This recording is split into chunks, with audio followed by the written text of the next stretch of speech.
الحياة الدنيا والآخرة خير وأبقى إن هذا لفي الصحف الأولى صحف إبراهيم وموسى صدق الله العظيم. Elite Force Hazara اور آپ لوگوں کے فخر اور کچھ چیزیں ایسی ہیں جو آپ کی ابتدائی جو ٹریننگ ہوئی یا جو آپ کا وقار اور مرتبہ ابتدائی ادوار میں گزرا ہے وہ متاثر ہو رہا ہے. آپ لوگوں کی لازوال قربانیاں ہیں، بے تحاشا قربانیاں ہیں ایلیٹ فورس کی، RRF کی، اور پولیس کا جو گرتا ہوا مورال تھا اس کو اگر بلند کیا ہے تو وہ ایلیٹ فورس نے کیا ہے، صحیح نہیں. لیکن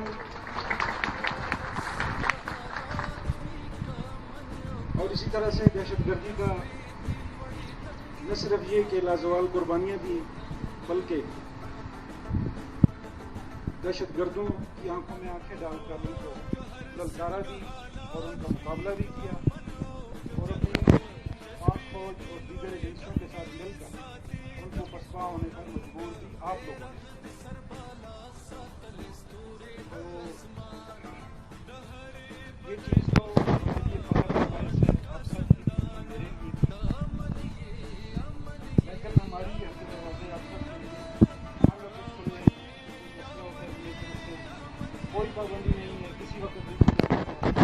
میری یہ کوشش ہوتی ہے کہ آپ ہمارے بردبار ہیں، بھائی ہیں، بچے ہیں، آپ کے جو جائز مسائل ہوں وہ ہم بر وقت حل کر سکیں. کرائی جائے گی اضلاع میں، جیسے کہ ابھی APS کے صاحب نے بتایا بھی.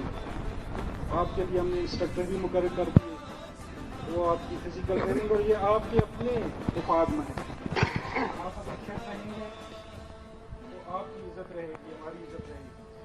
اگر آپ فٹ نہیں رہیں گے، ٹھیک ہے نا، اگر کوئی بندہ جو فائرنگ کا ایکسپرٹ ہو، شوٹنگ کا ایکسپرٹ، تو تھوڑا سا آپ اپنے ڈسپلن کا خیال رکھیں. آپ کو میری طرف سے چھٹی پر کوئی پابندی نہیں ہے. جس کا جو حق بنتا ہے SOP کے مطابق میری طرف سے اجازت ہے، اور کسی وقت بھی ہیں آپ کو وہ چھٹی ملے گی. اگر آپ کے کوئی افسران آپ کو چھٹی نہیں دیتے، میرے پاس آ جائیں. ضروری نہیں ہے کہ آپ پیر والے دن ہی ہیں جب کہ ہم ارلی روم کرتے، آپ کسی دن بھی آ جائیں، مجھے آ کر بتائیں، وہ آپ کو دیں گے. لیکن غیر حاضری کسی صورت میں برداشت نہیں کی جائے گی. غیر حاضری کا ٹرینڈ بالکل ختم ہونا چاہیے اور اپنی ڈیوٹی پہ آپ موجود رہیں، چھٹی میں اپنے مسائل حل کریں.